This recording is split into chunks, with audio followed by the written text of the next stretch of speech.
ہم سب سے پہلے نجد والی حدیث جو کہ صحیح بخاری شریف کے اندر موجود ہے، حدیث نمبر 1037 اور دیگر مقامات پہ بھی موجود ہے، حدیث نمبر 7094 صحیح بخاری شریف میں موجود ہے۔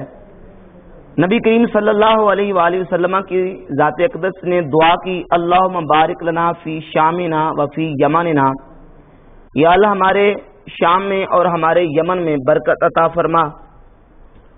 کسی نے کہا وفی نجدنا، یا رسول اللہ ہمارے نجد کے لیے دعا فرمائیں، تو رسول اللہ صلی اللہ علیہ وآلہ وسلم خاموش رہے۔ پھر حضور علیہ الصلوۃ والسلام نے دعا کی، پھر کہا گا وفی نجدنا، ہمارے نجد کی دعا کریں، سرکار خاموش رہے، حتیٰ کہ 3 دفعہ نبی کریم صلی اللہ علیہ وآلہ وسلم سے کہا گیا۔ نبی کریم صلی اللہ علیہ وآلہ وسلم نے ارشاد فرمایا، ہمارے کالزلازل والفتن وبہا یطلع قرن الشیطان، فرمایا یہاں یعنی نجد سے زلزلے ہوں گے نجد میں، اور یہاں سے فتنے اٹھیں گے، وبہا یطلع قرن الشیطان، اور یہاں سے شیطان کی جماعت نکلے گی۔ یہ ہے نجد والی حدیث جس کے متعلق دعویٰ کیا مرزا نے کہ امام ابن عابدین شامی وہ پہلے شخص ہیں جنہوں نے رد المحتار فتاوی شامی میں یہ حدیث محمد بن عبد الوہاب نجدی پر سب سے پہلے فٹ کی ہے، حالانکہ یہ مرزا کا بالکل دعویٰ باطل اور غلط ہے۔ ہم دکھائیں گے کہ نجد والی حدیث سب سے پہلے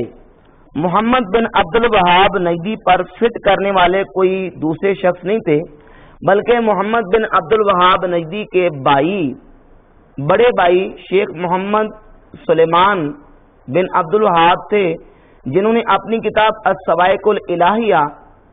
فی رد علی الوہابیہ کے صفحہ نمبر 115 پہ یہی جو نجد والی حدیث ہے اس کو محمد بن عبد الوہاب نجدی اپنے بھائی کے عقائد کا رد کرتے ہوئے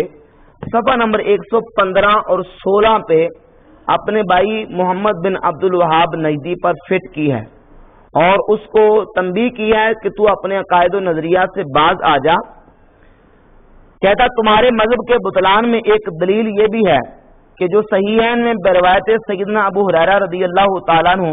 حضور اکرم صلی اللہ علیہ وآلہ وسلم سے مروی ہے کہ فرمایا کفر کا سر مشرق کی جانب ہے، اور ایک روایت میں ہے کہ ایمان میرے داہنی جانب ہے، اور فتنے وہاں سے جہاں سے شیطان کا سینگ نکلتا ہے۔ اور صحیحین میں بروایت سیدنا عبداللہ ابن عمر رضی اللہ تعالیٰ عنہما نبی کریم صلی اللہ علیہ وآلہ وسلم سے مروی ہے کہ فرمایا وہ سامنے مشرق ہے، وہاں سے فتنے اٹھیں گے، اور انہی سے بخاری کے الفاظ میں مرفوعاً یہ ہیں کہ حضور نے دعا مانگی، اے اللہ ہم اور ہمارے شام و یمن میں برکت دے، اے خدا ہم اور ہمارے شام و یمن میں برکت دے۔ لوگوں نے کہا ہمارے نجد کے لیے بھی دعا مانگیے، فرمایا اے خدا ہم اور ہمارے شام و یمن میں برکت دے۔ یعنی یہ پوری حدیث جو ہے نا وہ آگے تک بیان کی کہ جو نجد جو ہے اس سے شیطان کا سینگ نکلے گا، شیطان کی جماعت نکلے گی۔ تو محمد بن عبد الوہاب نجدی پر نجد والی حدیث سب سے پہلے امام شامی نے فٹ نہیں کی، بلکہ محمد بن عبد الوہاب نجدی کے بڑے بھائی شیخ محمد سلیمان بن عبد الوہاب نے اس حدیث کو ابن عبد الوہاب نجدی پہ سب سے پہلے فٹ کیا ہے۔ اب آئیں فتاوی شامی کی طرف کہ امام ابن عابدین شامی المتوفی 1252 ہجری، انہوں نے فتاوی شامی میں کیا لکھا ہے؟ یہ فتاوی شامی رد المحتار کی جلد نمبر 3 ہے، جلد اس کی 3 صفحہ نمبر 339 پہ امام شامی رحمت اللہ تعالی علیہ نے ابن عبد الوہاب نجدی کے بارے میں کیا لکھا وہ ذرا ملاحظہ فرمائیں، اور وہ لکھنے کی وجہ کیا ہے۔ امام شامی رحمت اللہ تعالی علیہ خارجیوں کا ذکر کرتے ہوئے لکھتے ہیں کہ خارجی وہ ہیں جنہوں نے اصحاب نبی صلی اللہ علیہ وآلہ وسلم کو کافر کہا، اور خارجیوں کا یہ طریقہ ہے کہ وہ صحابہ کرام علیہ رضوان کو بھی کافر اور مشرک کہتے تھے۔ یعنی خارجیوں کا وتیرہ تھا کہ وہ صحابہ کرام اور امت کو مشرک اور کافر کہتے تھے، اور ان کا یہ طریقہ تھا۔ تو اسی کے ضمن میں امام شامی فرماتے ہیں کما واقع فی زماننا فی اتباع عبد الوہاب الذین خرجوا من نجد، کہتے ہیں کہ جیسا کہ ہمارے زمانے میں ابن عبدالوہاب نجدی کے متبعین ہیں جو نجد سے نکلے ہیں، وتغلبوا علی الحرمین، اور انہوں نے زبردستی حرمین طیبین پہ غلبہ کیا، وکانوا ینتحلون مذہب الحنابلہ، اور وہ اپنے آپ کو حنبلی المذہب کہتے ہیں، لیکنہم اتعقدوا انہم هم المسلمون، لیکن وہ اس بات کا عقیدہ رکھتے ہیں کہ وہی مسلمان ہیں، وان من خالف اعتقادهم مشرکون، اور جو ان کے عقیدے کا مخالف ہے وہ مشرک ہے، واستباحوا بذلک قتل اہل سنت و قتل علمائہم، اور انہوں نے اہل سنت اور اہل سنت کے علماء کو قتل کرنا مباح قرار دیا، یعنی اہل سنت و جماعت کے علماء کو اور اہل سنت کو قتل کیا، جس طرح کے خارجیوں نے مسلمانوں کو مشرک کیا کہا اور مسلمانوں کو قتل ناحق کیا۔ وہ خارجی کیا کرتے تھے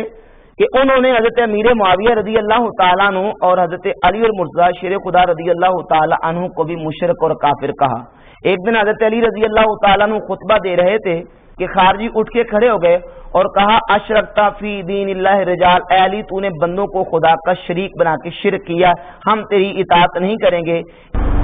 تو اسی وجہ سے امام ابن عابدین شامی نے محمد ابن عبدالوہاب نجدی اور اس کے متبعین کو خارجی کہا کہ وہ بھی خارجیوں والا کام کرتے تھے اور اپنے سوا باقی تمام مسلمانوں کو مشرک اور کافر سمجھتے تھے۔ اس کے چند نمونے میں ان کتابوں سے پیش کروں گا جو علماء نجدیہ کی طرف سے شائع ہوئیں، اور باقاعدہ حجاج اور معتمرین کو وہ کتابیں دی جاتی ہیں جن کتابوں میں امت مسلمہ کو مشرک اور کافر قرار دینے کی ناکام کوشش وہ کرتے ہیں۔ یہ کتاب چھپی ہے شیخ الاسلام محمد بن عبد الوہاب۔ اس کتاب کو حکومت نے شاعت کے فری تقسیم بھی کیا۔ شیخ احمد عبدالغفور عطار کی اس میں صفحہ نمبر 155 پہ لکھتے ہیں کہ شیخ الاسلام صاف صاف اعلان کر رہے تھے کہ جس طرح رسول اکرم صلی اللہ علیہ وآلہ وسلم نے ان لوگوں کے خلاف اعلان جہاد کیا جنہوں نے آپ کی دعوت کو قبول نہ فرمایا، اسی طرح مجھے بھی ان لوگوں کے خلاف تلوار اٹھانا ہے جو عقائد کی بیماریوں میں جکڑے ہوئے ہیں۔ جو لوگ اپنے عقائد کی اصلاح کرتے ہوئے ہماری تحریک کے رکن بن جائیں ان کا خون اور مال محفوظ ہوگا، یعنی جو ان کے عقیدے کو مان لیں گے اہل سنت عقیدے والے تو ان کا خون اور مال محفوظ ہے، ان کو کچھ نہیں کہیں گے، وگرنہ جزیہ ادا کرنا پڑے گا، یعنی جس طرح کافر جزیہ دیتے ہیں اہل سنت کے علماء کو ابن عبدالوہاب نجدی اور اس کے متبعین کو جزیہ دینا پڑے گا۔ اگر جزیہ کے ادا کرنے سے بھی انکار کریں گے تو پھر تلوار اٹھانے کے علاوہ کوئی صورت نہیں۔ یہ دیکھیں صفحہ نمبر 155 پہ کہ ابن عبدالوہاب نجدی جب آئے تو انہوں نے آ کے حرمین طیبین کے لوگوں پر تلوار اٹھائی اور کہا کہ جو میرے عقیدے کو مانے گا اس کو میں معاف کر دوں گا، مال بھی محفوظ ہے، جان بھی محفوظ ہے، اور جو نہیں مانے گا اس کو تلوار کے زور پر اس سے جزیہ لیا جائے گا، جس طرح کافروں سے جزیہ لیا جاتا ہے۔ صفحہ نمبر 164 پہ بھی اسی طرح کی عبارت شیخ احمد عبدالغفور عطار نے ابن عبدالوہاب نجدی کے حوالے سے لکھی ہے کہ اسی طرح شیخ الاسلام نے دیکھا، یعنی ابن عبدالوہاب نجدی نے، کہ ان کی بیماری خطرناک صورت اختیار کر چکی ہے تو مجبور ہو کر ان کے مقابلہ میں تلوار پکڑ کر میدان میں اترتے ہیں۔ خیال ہے کہ نیکی کے فروغ اور برائی کے استحصال کے لیے جنگ کرنے کا نام شریعت مطہرہ میں جہاد ہے، اور اس کی مشروعیت سے کون انکار کر سکتا ہے۔ یعنی مسلمانوں کے خلاف جہاد کیا اپنے طور پر اور ان کو تلوار کے زور پر اپنا عقیدہ منوایا، جو نہیں مانا اس کو قتل کر دیا۔ یہ تھے ابن عبدالوہاب نجدی صاحب کے مسلمانوں کے خلاف خیالات۔ یہ کتاب ہے فتح المجید۔ اس کتاب کے صفحہ نمبر 6 پہ لکھتے ہیں فتح المجید کتاب و توحید کی شرح میں کہ ابن عبدالوہاب نجدی کے آنے سے پہلے عرب شریف کے علاقے کی کیا حالت تھی، لوگ کس طرح زندگی گزارتے تھے اور ان کے عقائد و نظریات کیا تھے۔ صفحہ نمبر 6 پہ لکھتے ہیں وَتَصَدَّى لِدَعْوَةِ أَهْلِ نَجْدٍ إِلَى التَّوْحِيدِ الَّذِي هُوَ أَسَاسُ الْإِسْلَامِ وَالْإِيمَانِ، کہ ابن عبدالوہاب نجدی نے نجد والوں کو توحید کا درس دیا، توحید کی طرف بلایا جو کہ اسلام کی بنیاد اور ایمان کی بنیاد ہے۔ وَنَهَاهُمْ عَنْ عِبَادَةِ الْأَشْجَارِ وَالْأَحْجَارِ، اور ان عرب کے لوگوں کو درختوں کی اور پتھروں کی پوجا کرنے سے روکا، والقبور والطواغیت والاوثان، قبروں کی، شیطانوں کی اور بتوں کی پوجا کرنے سے روکا، وعن الایمان بالسحرۃ والمنجمین والکہان، اور جادوگروں، نجومیوں اور کاہنوں پر ایمان رکھنے سے روکا، فابت اللہ بدعوتہ کل بدعۃ وضلالہ یدعو الیہا کل شیطان، کہ ہر بدعت اور ہر گمراہی جس کی طرف شیطان بلاتا ہے، اس بدعت اور گمراہی سے اللہ تعالیٰ نے ان کے ذریعے اس گمراہی اور بدعت کو باطل کر دیا۔ وَأَقَامَ اللَّهُ بِهِ عَلَمَ الْجِهَادِ، اور اللہ نے ابن عبدالوہاب نجدی کے ذریعے جہاد کا پرچم بلند کیا، وَدَحَضَ بِهِ شُبْهَ الْمُعَارِضِينَ مِنْ أَهْلِ الشِّرْكِ وَالْإِنَادِ، اور اہل شرک کے شبہات کو دور کر دیا۔ یعنی محمد بن عبدالوہاب نجدی کے آنے سے پہلے عرب شریف کے لوگ بتوں کی عبادت کرتے تھے، نبیوں کی اور پتھروں کی اور درختوں کی عبادت کرتے تھے۔ یہ ان کا عقیدہ ہے مسلمانوں کے بارے میں، اور اسی عقیدے کو بیان کرتے اثر الدعوت السلفیہ، یہ مدینہ یونیورسٹی کے استاد ہیں شیخ حمود بن احمد الرحیلی، اس کتاب کے صفحہ نمبر 23 پر ابن عبدالوہاب نجدی کے حوالے سے لکھتے ہیں کہ جب محمد بن عبدالوہاب نجدی عرب شریف میں اپنی دعوت کو لے کر اٹھے تو اس وقت عرب شریف کی حالت کیا تھی؟ لکھتے ہیں نشأ الامام العلامہ والداعیۃ المجدد شیخ الاسلام محمد بن عبدالوہاب بن سلیمان التمیمی فی القرن الثانی عشر، محمد بن عبدالوہاب نجدی 12ویں صدی میں آئے، فی زمان، ایسے زمانے میں اشتدت فیہ غربت الاسلام، جس میں اسلام بالکل اجنبی اور غریب ہو چکا تھا، وغلب علی اہل الجہل والبدع والخرافات وعبادت الانبیاء والصالحین والاشجار والاحجار، یعنی لوگوں میں اس وقت بدعتیں رائج تھیں، لوگ اس وقت نبیوں کی، صالحین کی، پتھروں کی اور درختوں کی پوجا اور عبادت کرتے تھے، اور ابن عبدالوہاب نجدی نے آ کے لوگوں کو نبیوں کی، صالحین کی، بتوں کی، پتھروں کی اور درختوں کی پوجا کرنے سے روکا۔ اسی کتاب کے صفحہ نمبر 24 پہ اور 26 پہ اسی مضمون کی عبارتیں موجود ہیں۔ لکھتے ہیں کہ وَأَنْتَ تَرَى نَجْدًا، یہ ابن عبداللہ نجدی محمد بن سعود کو تنبیہ کر رہے ہیں، انت ترى نجدا واقطارها اطبقت على الشرك والجهل والفرقہ، کہ تو دیکھتا ہے کہ نجد اور اس وقت پوری دنیا جو ہے وہ شرک اور جہالت اور فرقے بازی میں مبتلا ہے۔ اور اسی کتاب کے صفحہ 26 پر لکھا وَكَانَ أَهْلُ الدَّرْعِيَّةِ فِي غَايَةِ الْجَهَالَةِ وَقَدْ بَقَوْا فِي مَا بَقَوْا فِيهِ مِنَ الشِّرْكِ الْأَكْبَرِ وَالْأَصْغَرِ، کہ اس وقت نجد اور درعیہ جو ہے وہ شرک اصغر اور شرک اکبر میں مبتلا ہے۔ یعنی مسلمانوں کو شرک میں مبتلا سمجھنا یہ ابن عبداللہ نجدی اور اس کے متبعین کا کام تھا اور طریقہ تھا۔ یہ ایک اور کتاب ہے وہابی تحریک، لکھنے والے ڈاکٹر محمد خلیل ہراس، اس کتاب کی آخری ٹائٹل پیج پہ وہابی تحریک کا تعارف کرواتے ہوئے شیخ ڈاکٹر محمد خلیل ہراس، یہ تارک اکیڈمی فیصل آباد سے خالد سیف کے ترجمے سے کتاب چھپی ہے، لکھتے ہیں 12ویں صدی ہجری کے آغاز میں جب سرزمین حرم شرک کی آلودگیوں سے داغدار ہو گئی، کتاب و سنت کی جگہ خرافات اور رسوم جاہلیہ نے لے لی، ایک اللہ کی جگہ سینکڑوں معبود بنا لیے گئے، بیرونی استعمار کی 10 درازیاں کعبۃ اللہ اور حرم نبوی صلی اللہ علیہ وسلم تک دراز ہو گئی تھی، جبکہ توحید خالق اور پیغام محمد صلی اللہ علیہ وآلہ وسلم کے پاسبان غربت و ناتوانی کی زندگی بسر کرنے پر مجبور ہو چکے تھے۔ اسی دور ظلم و استبدار میں سرزمین نجد سے ایک چشمہ پھوٹا، عینیہ کے ایک علمی گھرانے کے شیخ عبدالوہاب کے نومولود بیٹے کا نام محمد رکھ دیا گیا۔ یہی محمد بن عبدالوہاب قولوا لا الہ الا اللہ تفلحوا کی صدائے حیات بخش کے منادی بنے۔ اسی امام وقت کی نصرت و تائید کا تاج قدرت الہی نے مؤسس خاندان سعودیہ امیر محمد بن سعود کے سر پر رکھ دیا۔ دنیا کو توحید کا بھولا ہوا سبق یاد دلانے کا یہ عہد و پیمان اس عظیم انقلاب کی بنیاد بنا جس نے کتاب و سنت کے چراغ روشن کیے، مسلمانوں کے عقائد و اخلاق کی اصلاح کی اور جزیرۃ العرب کے علاوہ پوری اسلامی دنیا میں دعوت اللہ کی داغ بیل ڈالی۔ اسی مقدس کارواں کا نام وہابی تحریک ہے۔ یعنی سرزمین حرم شرک کی آلودگیوں سے داغدار ہو چکی تھی۔ یعنی ابن عبدالوہاب نجدی کے آنے سے پہلے مسلمان شرک اور کفر میں مبتلا تھے، تو مسلمانوں کو کافر اور مشرک کہنے میں یہ اتنے جری اور بے باک تھے کہ یہ کتاب ہے شرک اور اس کے وسائل۔ ایک دوسرا نمونہ بھی ملاحظہ فرمائیں، اسی کتاب کے صفحہ نمبر 46 پہ لکھا ہے کہ غرض جو کچھ ہندو اپنے بتوں سے کرتے ہیں وہ سب کچھ یہ جھوٹے مسلمان انبیاء اور اولیاء اور اماموں اور شہیدوں اور فرشتوں اور پریوں سے کر گزرتے ہیں اور دعویٰ مسلمان کا کیے جاتے ہیں۔ اور سبحان اللہ، یہ منہ اور دعویٰ سچ فرمایا اللہ تعالیٰ نے سورہ یوسف میں، وَمَا يُؤْمِنُ أَكْثَرُهُمْ بِاللَّهِ إِلَّا وَهُمْ مُشْرِكُونَ، نہیں مسلمان اکثر لوگ مگر شرک کرتے ہیں، یعنی مسلمان اکثر مشرک ہو چکے ہیں، شرک کرتے ہیں وہابی اور نجدی عقیدے کے مطابق، اور جو ہندو اپنے بتوں کے ساتھ کرتے ہیں وہی مسلمان اولیاء اور انبیاء سے کرتے ہیں۔ یہ تو تھے مسلمانوں پہ شرک کے فتوے۔ اس وہابی اور ابن عبداللہ نیدی کے فتووں سے تو انبیاء اور صالحین اور اللہ کے نیک بندے بھی نہ بچ سکے۔ یہ کتاب ان کی دین کے 3 اہم اصول، اس کتاب کے صفحہ نمبر 38 پہ، اور یہ مجموعہ مفیدہ ایک اور کتاب ہے، اس کتاب کے اندر بھی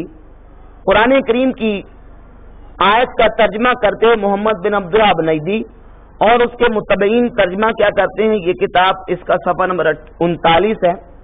وَثِيَابَكَ فَطَهِّرْ، اس کا صاف معنی یہ ہے کہ اے نبی اپنے کپڑوں کو پاک رکھیے، لیکن نجدی فکر والے اس کا ترجمہ کیا کرتے ہیں وَثِيَابَكَ فَطَهِّرْ، کہ اللہ تعالیٰ نے اپنے نبی صلی اللہ علیہ وسلم کو حکم دیا کہ اپنے اعمال کو شرک سے پاک کیجیے، یعنی ان کے عقیدے کے مطابق تو نبی صلی اللہ علیہ وآلہ وسلم کی ذات اقدس بھی معاذ اللہ شرک میں ملوث تھے، اور ان کے اعمال شرک سے ملوث تھے۔ تو کہا کہ نبی صلی اللہ علیہ وسلم اس حالت میں کتنے دن تک رہے؟ کہا 10 سال تک، یعنی نبی صلی اللہ علیہ وسلم کے اعمال شرک میں 10 سال تک مبتلا رہے، ملوث رہے، العیاذ باللہ تعالی۔ یہ ابن عبداللہ نیدی کی کتاب ہے کتاب التوحید۔ اس کتاب کے صفحہ نمبر 361 پہ حضرت آدم علیہ السلام اور حضرت حوا رضی اللہ تعالی عنہ کے بارے میں ابن عبداللہ نیدی نے لکھا ہے کہ شیطان نے ان کو کہا کہ اپنے بیٹے کا نام عبد الحارث رکھو۔ آدم علیہ السلام اور حضرت حوا رضی اللہ تعالیٰ عنہ نے اپنے بیٹے کا نام عبد الحارث رکھ کر شیطان کی اتباع کی اور شرک فی الاطاعت کا ارتکاب کیا، یعنی اس عقیدے کے مطابق آدم علیہ السلام بھی مشرک، اور اس عقیدے کے مطابق اللہ کے نبی صلی اللہ علیہ وآلہ وسلم کے اعمال بھی معاذ اللہ 10 سال تک شرک میں ملوث اور مبتلا رہے۔ یہ تقویۃ الایمان ہے، اس کتاب کو سعودی گورنمنٹ نے شائع کیا ہے۔ اس کتاب کے خطبہ میں بھی اس میں دیر بھی لکھتے ہیں، پہلا باب، اول سننا چاہیے کہ شرک لوگوں میں بہت پھیل رہا ہے اور اصل توحید نایاب ہے، یعنی مسلمان تو بس مشرک ہی ہوتے جا رہے ہیں، شرک ہی پھیلتا جا رہا ہے، اور اصل توحید نایاب، یعنی اصل توحید تو بالکل پائی ہی نہیں جاتی، بہت تھوڑی سی ہے اصل توحید تو مسلمانوں میں ختم ہو چکی ہے۔ اور انہوں نے رسول خدا صلی اللہ علیہ وآلہ وسلم کے روضہ اطہر کے بارے میں کیا لکھا؟ یہ تحذیر الساجد کتاب ہے فی اتخاذ القبور مساجد، ناصر الدین البانی کی کتاب ہے، المکتب الاسلامی سے شائع ہوئی ہے۔ اس کا صفحہ نمبر 99 پہ ناصر الدین البانی صاحب لکھتے ہیں کہ میں مسجد نبی شریف میں گیا تو کیا دیکھتا ہوں، رأیت فی اسفل حائط القبر الشمالی محرابا صغیرا ووراءہ سدۃ مرتفعہ من ارض المسجد قلیلا، میں نے رسول اللہ صلی اللہ علیہ وسلم کے روضہ اطہر حضور کی قبر کی شمالی جانب دیکھا، ایک چھوٹا سا محراب بنایا جس کو اصحاب صفا کا چبوترا کہتے ہیں، ایک وہاں سے زمین کا تھوڑا سا حصہ اٹھا ہوا ہے، اشارۃ الی ان ھذا مکان خاص للصلاۃ وراء القبر، یہ اشارہ ہے کہ یہ ایک خاص مکان ہے قبر شریف کے پیچھے، حضور کے روضہ اطہر کے پیچھے نماز پڑھنے کے لیے۔ اب اس عقیدے کے بارے میں ناصر الدین البانی صاحب لکھتے ہیں، فعجبت، میں بڑا متعجب ہوا، حینئذ اس وقت، کیف ظلت ھذہ الظاہرۃ البصریہ قائمۃ حتی فی عہد دولت التوحید، کہتا ہے توحید کے ملک میں یہ ظاہر بت پرستی دیکھ کر میں بڑا متعجب ہوا کہ مسلمانوں کے اور اہل توحید کے ملک میں یہ بت پرستی کیوں ہو رہی ہے۔ رسول اللہ صلی اللہ علیہ وآلہ وسلم کے قبر شریف کے پیچھے جو اصحاب صفا کا چبوترا جہاں لوگ برکت کے لیے نماز پڑھتے وہاں نماز پڑھنے کو ظاہر بت پرستی کا ہے. یہ جامع الفرید اس میں قاضی شوکانی کی کتاب چھپی ہے شرح الصدور. شرح الصدور کے حاشیے میں رسول اللہ صلی اللہ علیہ وآلہ وسلم کی قبر پاک کے بارے میں حاشیے میں لکھا ہے کہ فالقبر المعظم المقدس وثن وصنم بكل معانی الوثنیہ کہ رسول اللہ صلی اللہ علیہ وآلہ وسلم کی قبر مقدس وہ بت ہے ہر اعتبار سے جس کی معاذ اللہ پوجا کی جا رہی ہے. تو جو رسول اللہ صلی اللہ علیہ وآلہ وسلم کی قبر پاک کو بت کہتے ہیں اور نبی پاک علیہ الصلوۃ والسلام کی قبر شریف کے قریب نماز پڑھنے کو بھی شرک کہتے ہیں. اور کہتے ہیں ابن عبدالوہاب نجدی کے آنے سے پہلے لوگ درختوں کی، پتھروں کی اور بتوں کی اور نبیوں کی اور نیک لوگوں کی پوجا اور عبادت کرتے تھے. یہ ہیں مکفر المسلمین اور مسلمانوں کو مشرک اور کافر قرار دینے والے. جبکہ رسول اللہ صلی اللہ علیہ وآلہ وسلم کی احادیث صحیحہ میں اس بات کو واضح طور پر بیان کیا گیا. صحیح مسلم شریف کی جلد 2 ہے، صفحہ نمبر 376 ہے. میرے آقا کریم صلی اللہ علیہ وآلہ وسلم نے ارشاد فرمایا ان الشیطان قد عجز ان یعبدہ المصلون فی جزیرۃ العرب. شیطان اس بات سے نا امید ہو چکا ہے کہ جزیرہ عرب کے لوگ اس کی عبادت کریں. یعنی جزیرہ عرب میں شیطان کی عبادت بتوں کی، پتھروں کی، درختوں کی عبادت نہیں ہو سکتی. جبکہ اس وہابی اور نجدی عقیدے کے مطابق اس وقت کے مسلمان جو ہے وہ بتوں کی، درختوں کی اور نبیوں اور صالحین کی عبادت کرتے تھے، جس کو آ کے محمد بن عبدالوہاب نجدی نے مٹایا. یہ مسند امام احمد بن حنبل حدیث نمبر 16671 جلد نمبر 5 صفحہ نمبر 105. رسول اللہ صلی اللہ علیہ وسلم نے فرمایا اما انہم لا یعبدون شمسا ولا قمرا ولا حجرا ولا وثنا. میری امت سورج کی، چاند کی، پتھروں کی اور بتوں کی پوجا نہیں کرے گی. ولیکن یراؤون باعمالہم، وہ اعمال میں ریاکاری تو کر سکتے ہیں لیکن بتوں کی، سورج کی، درختوں کی اور چاند کی، پتھروں کی امت مصطفیٰ علیہ صاحب الصلوۃ والسلام پوجا نہیں کر سکتے. تو امام ابن عابدین شامی رحمۃ اللہ تعالی علیہ نے محمد بن عبدالوہاب نجدی کو اور اس کے متبعین کو جو خارجیوں کی فہرست میں داخل کیا ہے تو اس کی وجہ یہی ہے کہ جس طرح خارجی مکفر المسلمین تھے، مسلمانوں کو مشرک اور کافر کہتے تھے، حتیٰ کہ حضرت علی اور حضرت امیر معاویہ اور صحابہ کرام کو کافر اور مشرک کہتے تھے، ایسے ہی ابن عبدالوہاب نجدی اور اس کے متبعین اس وقت بھی اور آج بھی اپنے علاوہ تمام مسلمانوں کو شرک میں گرفتار سمجھتے ہیں، ان کو عقیدہ توحید پر ثابت نہیں مانتے. اسی لیے امام شامی رحمۃ اللہ علیہ نے ابن عبدالوہاب نجدی کو خارجیوں میں اور اس کے متبعین کو خارجیوں میں شامل کیا ہے.